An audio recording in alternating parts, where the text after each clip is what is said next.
right, good morning, and welcome to Sportstopia Fantasy Fire and Ice MLB edition. Major League Baseball on September 18th, Monday morning. Fantasy Jack, George Bissell. George, what up with you, my man? What's going on, Corey? It's good to be back with you. Coming off a long Sunday of football. It was an interesting weekend and excited to talk some baseball. We got a pretty interesting slate, a lot of fun games to talk about. Yeah, we don't have a 75-game slate like last Monday, so you know what I'm saying? So today we can kind of take our time, roll through some of the games on the main slate coming up on the program today. Don't forget that QR code right there. You can hit that. That'll take you to the Contrarian Edge Optimizer. Now, this is not just a regular optimizer. It's a Contrarian optimizer. So it really puts you in a good position. Hit that QR code, right? And then that'll give you a 7-day test drive of the product for only $1. And just go ahead and make that official and legit. And while you're doing that, hit that subscribe button right there on the YouTube channel so we can all be lit and make some money together. George, I'm wearing it's hoodie season, you know what I'm saying? I got on my South Carolina State Bulldog hoodie. They started the season with Jackson State, right? In a game one played on ABC, they got embarrassed. Then they went to play the University of Charlotte, got embarrassed. And then they played Georgia Tech this week. I didn't even see the score. You know what I'm saying? I didn't even see the score. You know what I mean? Now, one thing about my Bulldogs, they were they were one of the 3 teams to beat Deion while he was head coach at Jackson State. So we do have that. You know what I'm saying? And then we got 4 Hall of Famers. Yeah, I mean, did you watch the Colorado game, right, on Saturday night? 2:30 a.m. Yes. I tell you, that was one of the most exciting games I've seen. That was amazing to watch. I couldn't believe how many stars were on the sidelines. You had The Rock, Offset, Lil Wayne, it was crazy. Let me tell you something, George. By the time they play USC, it's going to look like the BET Awards. So just be prepared for that.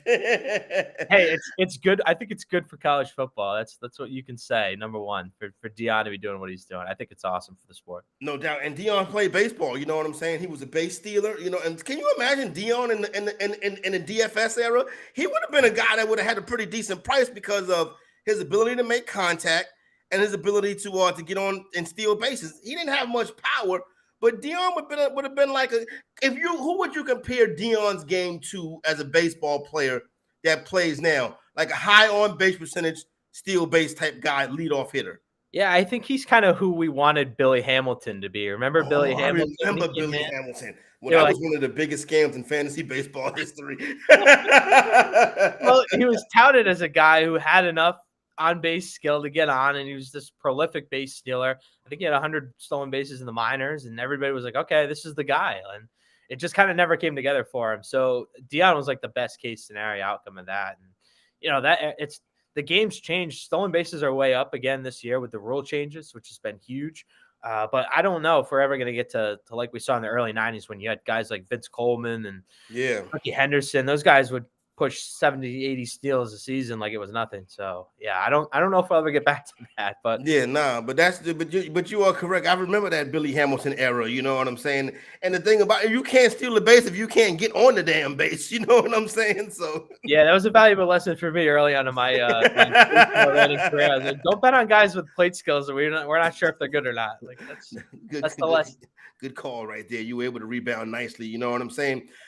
Let's get ready to hop into the slate. Chicago White Sox, $1.20 favorite versus the Washington Nationals. The total's at 9. This game is in DC. Mike Clevinger versus Jordan Adon. This guy Jordan, 11 earned runs in his last 3 starts. He's a gas can. Is that what you call it? Yeah, not great. Getting lit up, obliterated, torched, shelled, whatever you want to call it. That's kind of been the case here for Adon. And look, Mike Clevenger's pitching well. This is one of the Contrarian optimizers sort of stat candidates today. If you plug it in, that's some of the guys come out there. This would be one of my stacks for today. Like Luis Robert Jr. is probably the headliner there, but Gavin Sheets is a guy the optimizer really likes. There's also some guys like Elvis Andrews. If he gets in the lineup today, you know, he's not exactly a regular, but he's a guy who makes sense as kind of like a second base, middle infield type of guy, lower cost guy. So I really like the White Sox in this matchup. I think they're going to, be able to score runs in this one. White Sox, the South Side. Hey, do you collect baseball cards? I do a little bit. Yeah. I'm not like The people who love it, they're fanatics, and I will never go at that level. But yeah, I do. I love it. It's fun. And you actually that because you mentioned Louis Roberts. He's real big in the card space, right? Louis Roberts. Yeah. Yep. So I mean, I don't have any Louis Roberts. I don't have any baseball cards, but I would always like to have something to hold on to in case it does pop. But I always catch it like at the tail end of it. You know what I'm saying? Yeah, I mean, he was big because he came over from Cuba, so that rookie card obviously would be a big deal. One of the guys who kind of jumped over, international free agent. So yeah, I can see that how he would be one of the high price guys. Absolutely. Hey, what happened to Ohtani? So he just rolled out. He just rolled out. You know, what's going on with that? So my understanding, and mind you, I'm nobody. My understanding is that he had no. Say that, George. That's not nice. I'm not reporting anything. Is the way I would say this. Yeah. My understanding of the situation is he had a right oblique strain, and the Angels were saying that he could be back in the lineup in a day or two, and I don't think he felt physically like it was going to happen, and the Angels weren't going to put him on the injured list, so he kind of forced their hand by basically packing up his stuff and going home. Said, "Look, it's not happening." He's scheduled to undergo elbow surgery. We don't know if it's going to be a full Tommy John or not. They probably won't know until they go in to do the procedure. That's kind of how those things work now. That's what happened with Jason Dominguez as well. They're not going to know what type of surgery until he actually undergoes it. So Ohtani basically forced their hand and said, "Look, I'm done for the year." And the Angels end up having to put him on the injured list. But it was a real awkward situation because you can understand it from the Angels standpoint. They're trying to still sell tickets for the last few homestands. And, if you say Ohtani's out, nobody's going to come to the games. So it was a real tough situation for both parties. But I think ultimately the right decision was made. He wasn't going to play again this year. Yeah, you should just go ahead and let him wrap that up. You never know. Maybe Ohtani might be on the sideline with Deion. You imagine? That would be. Now you'd be like, what's Ohtani is here? What's going on? Anyway, let's get back to the slate. Excuse me. Philadelphia Phillies and Atlanta Braves. This is going to be a goodie right here. Atlanta's a minus 115 favorite, total 9.5. Got a nice big total. Looks like our biggest total of the main slate. Man, the Braves, 47-25 at home. Zach Wheeler and Kyle Wright on the mound tonight. Somebody said to me that I heard somebody like the baseball people saying this. Like I overheard somebody saying this, that the Phillies are the only team that can beat the Braves. Is that true? It might be. They did last year. So let's see. I think the Phillies are interesting because they do have those sort of workhorses, and you're going to see one in this matchup tonight. And Zach Wheeler, he's the type of guy who's built for playoff series. So I give them a shot. The Braves pitching is deep and formidable. Kyle Wright's a big question mark. He's going to take the ball for them tonight. He's had a series of shoulder problems all year. Really started back in spring training, leading into the season. He's missed most of the year. So he's back now, but we're not sure how deep he's going to go into this game. Wheeler is obviously a stud. So he's probably one of the top options for fantasy managers tonight on the slate. And the concern for Atlanta is they might not have Ronald Acuna Jr. in this one. He's dealing with a calf issue, missed 2 games over the weekend. So it's more of a day-to-day issue, but they've already clinched the division. So there's no real reason for them to push him back and risk anything significant happening there. So there's a chance he doesn't play in this game. Yeah, I saw that he was on the injured list. So you mean the Mets not going to win the division? No. Mathematically eliminated at this point. So, it's not going to happen. Hey, George, you play season-long fantasy baseball? Oh, yeah. It's a grind, isn't it? It's a grind, I'll tell you. Yeah. It's tough when everybody transitions to football and you're just kind of sitting there waving like, hey, I'm still here. Yeah. Y'all look like y'all having so much fun over there. Saquon Barkley owners. Let me ask you this. Do you ever heard of Tout Wars? Yes. I'll tell you a little fact about the fantasy executive, right? I broke the tout. I'm the Jackie Robinson of Tout Wars. I don't know if you know this. I don't want to say I broke the color barrier. I don't think there was like a color barrier. Like I don't think Vinny Monday was like, no. I did 2 seasons. I was in Tout Wars for 2 seasons. Mm-hmm. Yep. I had a 4th place finish, and then I had like a 9th place finish. Yeah. I mean, I've been to some of those drafts. They would hold them in person. This was pre-COVID. You'd go and they'd have them in like the studios there in New York City, and it was a fun time. So I'm sure we bumped into each other at some point. Probably so. But I did the online Tout Wars. Okay. You know how I got in Tout Wars? Stephania Bell had pulled out because she's too busy, You know what I'm saying, with the injuries and the TV and stuff like that. So she pulled out kind of last minute. So they put me in the online version. I never done it live. You know what I'm saying? But Okay. nonetheless, still, Jackie Robinson at Tout Wars. All right, Yep. let's get into it. Milwaukee Brewers and St. Louis Cardinals. Brewers $1.70 favorite. The total in this one is 9. Let me tell you, George, when I was getting ready for the show, and I saw that it was Freddie Peralta versus Adam Wainwright, I was like, wait a minute, not that Adam Wainwright. Yeah. Adam Wainwright still going out there throwing the pitch. Adam Wainwright fastball must be 78 miles an hour now. You know what I'm saying? It's no way Adam Wainwright still has good stuff. Yeah, it's not great. But the nice thing here today is that he's going for win number 200 in his career. So that's the big storyline. The focus is going to be on that. But I'll tell you what, it's not a good spot for him. The Brewers have been swinging the bat well. Christian Yelich is dealing with a back issue.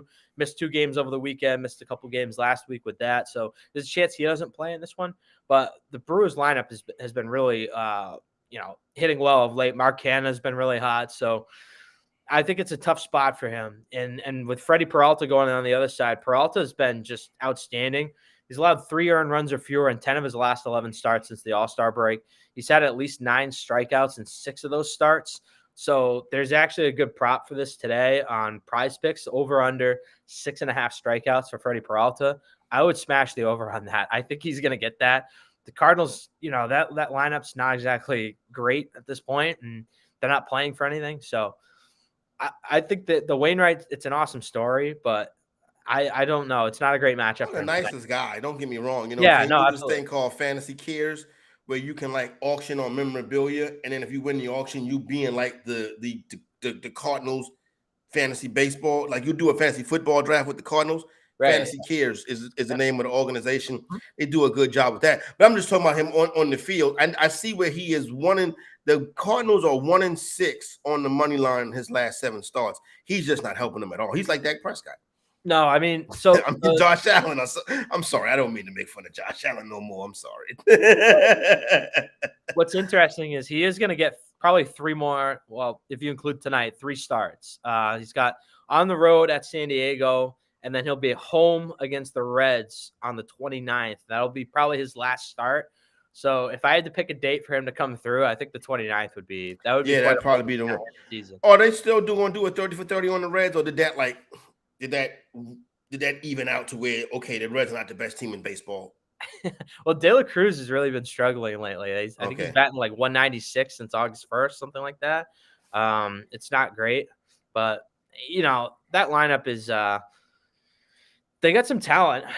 I just don't know. Miami's really coming on strong. The wild card race is really heating up. There's 6 teams in the mix there, so it's going to be really close down the last 2 weeks here. I don't like their odds though. They kind of plateaued and are on the downswing, so to speak. All right, Boston Red Sox, Texas Rangers. Rangers $1.60 favorite. Total on this one 8.5. Cutter Crawford, who we spoke about last week, and Jordan Montgomery take the mound for these 2 teams tonight. Yeah, Jordan Montgomery has actually been really good for the Rangers since coming over at the trade deadline. He has in 8 starts, ERA just a shade under 4. It's been pretty good. 39 strikeouts in 47 innings. So it's an interesting matchup because a lot of the Red Sox talent is left-handed, lefty batters. So It's a good matchup for Montgomery. Cutter Crawford's been good this year, but I think it's just difficult for the Red Sox coming off that series in Toronto where they played a 13-inning game on Saturday. So their bullpen's a little bit depleted. And now you're asking them to fly from Toronto to Texas and then get out there on Monday night. That's a lot. The travel impacts, I think, are going to be high here. And with the Rangers coming off a sweep over the weekend against Cleveland, they really need this game. So I look for the Rangers to come out ready to go tonight. Yeah, that's a good one right there. Hey, I used your picks last week on Underdog. That day it hit. Yeah, how about that? I'll tell you what, and I was talking about this before we started the show. Everything I had on Monday was good, and then Friday, nothing. Oh wow! All right, the opposite. So, today is the day. Mondays are my lucky day apparently. So not bad. I woke up, I saw that in my account. I was like, "There's more money in my account." And I was like, "Oh, that said baseball for my man George." How about that? There Yeah, you go. the Glasnow pick worked. Yeah. There were a couple other ones. I think he had 8 strikeouts. Brandon Yeah. Woodruff hit the under on the walks. That He was sure did. Yep. yeah. We had a couple that hit. That was I good. like that. If you can do that again today, let me know. Well, we got the article up on Sportstopia right now. It's going to be up there. Prize picks and underdog picks for the day. We've got 5 of them, so make sure you go check that out. Sportstopia.io is the way you go read that article. Thank you very much for that assist, good sir. Let's get back to the action. Seattle Mariners, Oakland Athletics. Seattle $1.70 favorite. Oakland Athletics. The total on this one is 7.5. They play in that big, spacious ballpark, and that's big, spacious. Might be the worst venue in sports. Now that Nassau Coliseum is closed, it could be the Oakland Coliseum. You know what I'm saying? Total 7.5. Brian Wu versus JP Sears. This is a nasty one right here. Yeah, I mean, so this was part of my my Friday disaster outcome. Well, the A's threw Sean Newcomb. I thought he'd pitch well. He did not pitch well, and he left with a shoulder injury, and things went downhill from there for them. So, yeah, we're reaching the tough part of the season for the A's, and JP Sears is a lefty on the mound. I think this is a good spot for stacks. For Seattle, they got a lot of good right-handed hitters. Julio Rodriguez, obviously the headliner. But you have guys like Teoscar Hernandez. He's batting over 300 against left-hand pitching this season. So this is a spot for a guy like him to succeed. Cal Raleigh, switch hitting catcher. I think they're poised for a big night tonight. I think the optimizer really likes Dylan Moore as like an under-the-radar guy. He's more of a steals guy, but I think the optimizer really likes him here tonight. So that's another name to consider as you're building your lineups. I just like this spot for Seattle. And Brian Wu's actually been pitching really well. He had a forearm flexor issue late last month. He's come back and pitched well since that. So he's one of the more under the radar options that the Contrarian Edge optimizer really likes as well. Maybe pair him with a Freddie Peralta and have that as your 1-2. That seems like a good build to me tonight. All right. That's not a bad idea. I think I will go ahead and tell you on that one right there. You know, my brother-in-law is from the Bay Area, right? Okay. So like when him and my sister and the kids, when they go to visit his family, like he's an A's fan, right? And he want to take the family to the A's game. And my sister's like, no, you're not taking my kids in that stadium. We going to go see San Francisco. San Francisco is the park's nice. I'll tell you what. Remember the early? You might remember it. There was a possum in the press box there at the first weekend of the season. That's wild. I did not remember that happened. A possum. Yeah. There was a possum. Crazy. Yeah. Imagine you get ready to call the game. There's like a rodent. No, that's wild. Possums will rip you up real good. Now you can't play around with no possum. All right, let's go to the Colorado Rockies and San Diego Padres. I didn't see no starters. I didn't see no point spread. I didn't see no run line. What's going on here? And what happened to ain't the Padres supposed to be good? Yeah, so that star-studded lineup, it really hasn't come through. Manny Machado's been dealing with a tennis elbow, and that's an issue. He's been in and out of the lineup the last couple of days. There's a chance he's been limited to designated hitter when he is in. So that's just something to keep in mind. He might get a rest day. It hasn't come together for San Diego. They're at the point where they've shut down Joe Musgrove, Yu Darvish. A lot of their big starters have kind of gone out for the year. And then Michael Wacha is going to get the start, it looks like, tonight. And then Ty Black is going to get the ball for the Rockies as an opener type of situation. He's kind of been a starter, but so – yeah, I think you can stack some right-hand batters like Fernando Tatis Jr. I think that makes sense, but I just kind of like those other spots when you look at the rest of the slate where you have Milwaukee, Seattle, Chicago. I kind of like those options better. I think they're safer bets than looking at this start against the Rockies, where it's in San Diego. It's not a Coors Field, so I'd kind of shy away from this one, but it wouldn't surprise me to see them score some runs. Final game of the main slate, the Detroit Tigers and the Los Angeles Dodgers. Dodgers a big favorite at -190. Total is 8.5. Eduardo Rodriguez and Lance Lynn on the bumps. So Lance Lynn, the home runs are the issue here, as always.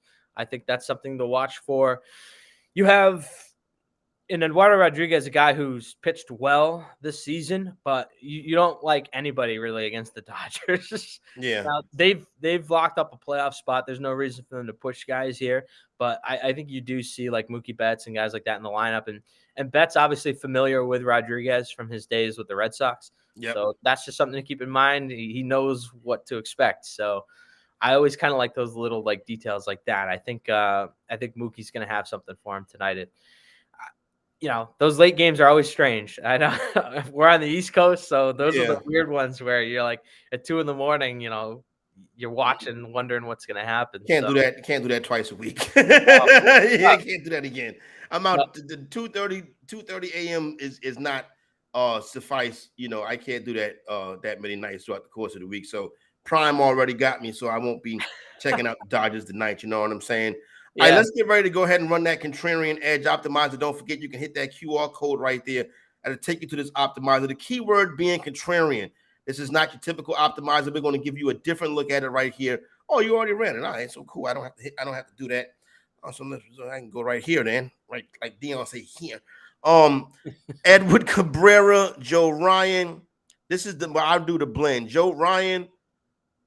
yeah. Go So ahead. You handle this. You know these people more than I do. well, so it's a lot of twins on there, which is what it looks like to be. Minnesota against Miami. Edward Cabrera is a guy who's a little wild. He's prone to handing out free passes. He also can put up huge strikeout totals. So this is one of those risky type of situations where I see the play. It's a lot of lefty batters there. Alex Kirilloff, Edward Julian, the rookie. Royce Lewis has been really hot. He had a couple grand slams last week. So Nice. Joe Ryan's a guy who's pitched really well. I do like that spot for him. Miami's a team that strikes out a lot, so it's a good spot. And Jose Butto is the other one for the Mets. He's starting tonight. There's actually a prop. I wrote about it for the picks article where Nice. the over-under is 4 strikeouts for him. He's had at least 5 in 3 straight outings since coming back to the majors in mid-August. Marlins are kind of pedestrian against right-handed pitching. They have like a 710 OPS against righties, which is 21st in baseball this season. So I kind of like the over on that. That's one of my picks tonight, along with the Freddie Peralta strikeout number. I think both of those have a pretty good shot at hitting there. What's the dude's name? Jose Butto. Oh, okay, from the Mets. Yes. Yep, that's very dangerous right there. Yep. So I actually for games tomorrow, Joey Lucchesi is going to get the ball for the Mets tomorrow. That's another good matchup I like as well against the Marlins. Marlins have been really hot of late, but I think they're the type of guys who they can be on and off. You know what I'm saying? Yeah, and Miami hasn't seen these guys really this year, so I think I like the odds of them coming in and sort of mixing things up, giving them a different look and cooling things down. So we're seeing, like you said, there's a lot of Twins, Marlins, got some Mets, Francisco Lindor, Brandon Nimmo. I see the optimizer is throwing out a lot. Let me head on over to the FanDuel side, see what that FanDuel slate looks like right quick. Get some action on that one right there. Generate lineups. That's the noise they make on the back end. You don't hear that out loud, so don't worry about that. Still hit that QR code. I'm just taking a little bit. Okay. Oh, this is all day. Let me go to that main slate. Yeah. Yep. Will you put in lineups for an all day slate? I'm not really an all day slate guy. No, I try to just do the main. That's your way to go. It's easier to do the research. You know what I'm saying? Yeah, because when you got a lot of stuff, like we have a lot of stuff to do. So Zach Wheeler, Contreras, Freddie Peralta, Lance Lynn, Jose Altuve, Willie Adams, Yelich, Louis Roberts. Yeah. They got Acuna in this one. He's supposed to be out. Tim Anderson. Hey, what's up with Tim? What's the latest with Tim Anderson? Is he getting some trouble or something? No, I don't know. I don't know. Have I missed something on Tim Anderson? No, he had the fight with Jose Rivera. That's it, right? Yeah. Yeah. I'm gonna take a look and make sure I missed anything. No, he's been he had a neck issue earlier this month that kind of cropped up, but so that's where he's been kind of losing playing time. He's gonna be a free agent at the end of the year. So all right. Andrews has been getting some run there. That's like I talked about. A lot of the guys you just touched on were some of the guys we talked about earlier in the show. And White Sox kind of stacked there. I kind of liked some Brewers in there as well. The Acuna one, like you said, that's risky. Just trusting his health at this point. I think there's a chance he sits out. So they need him to be prepared for the playoffs. You know what I'm saying? That's when the real stuff starts. So they're going to need him if they plan on trying to get to another championship situation out there. So so looking at some of these players, Tatis Jr. So listen, I feel like we're on it. That Chicago White Sox. You know what I'm saying? Chicago, and then you got the Twins. That feels like where the action is going to be at tonight. So those are good looks right there. Yeah, those are a lot of the earlier ones. And obviously with that Twins-Reds game, that's a favorable ballpark. That's in Cincinnati. So that's a hitter's ballpark. So you kind of like that matchup. And I don't know if the Reds have announced a starter yet for today. It might be Connor Phillips, who's one of their. He's a bigger name prospect, highly touted guy, but obviously a lot of risk when you have a guy making like his second career appearance in the majors. So I think that's where the optimizers see it and going, okay, there's a chance for them to do some damage here against a young pitcher at home. Who's going to be the big free agents? You know how like when the winning meetings and stuff like that, that part of the baseball season start after the World Series. Who's going to be the hot name? Yeah, I've obviously Shohei Ohtani is going to be the big one. Yeah. I think no one really knows what's going to happen. I think that's the intriguing part about it is there are people who believe he kind of wants to stay with the Angels. And then there's other people who believe that he wants to, go elsewhere. We heard rumors about the Red Sox. Obviously, the Yankees and Mets are going to be involved. I think no matter what, you have to have a meeting with them at least. So that makes sense to me. Yoshinobu Yamamoto is an international pitcher from Japan. Okay. He threw his second career no-hitter earlier this month. Does he hit too? No, let me stop. No. But he's a really good one. So that's something to watch. I think he's going to be – I think there were something like 28 scouts and general managers at his last start. People have reported. So he's one to watch. I think there's a lot of good pitchers on the market this offseason, but not so much on the hitting side. I think it's kind of sparse there. So I think everything's going to revolve around Ohtani. And I think teams with the most amount of money, they're going to want to meet with him and then make their decisions after he does. So really Ohtani could hold this thing up until, So basically, it's like Ohtani has to settle before the rest of the market settles. Right. Because if you're, Yamamoto, like you want to wait and see what Ohtani gets because probably whoever doesn't get him is going to be offering you that money they would have given him. So yeah, I think everything kind of is going to revolve around that this offseason. Just something to watch. Those are the two big ones for me. No doubt about it. We'll definitely have coverage right there on the Better Network and obviously Sportstopia.io. You can get George's article, Prize Picks, Underdog, you know what I'm saying, DraftKings, FanDuel. So, and don't forget that Contrarian Edge Optimizer. That is the way to go right there. Get that Contrarian Edge Optimizer. Give that thing a 7-day test drive. Only costs you $1, but you might as well just go ahead and right now and sign up for the full thing because you don't need the test drive because once you get in there and you start knocking down some of these wins and your bank account gets a little better as we get closer and closer to the holiday season, you'll know exactly the reason why. So, all right, so we got a good one for you today. Hopefully everybody go out there and get some wins. Good luck, everybody. For my man George, it's Corey Parson, the fantasy executive, and we are out.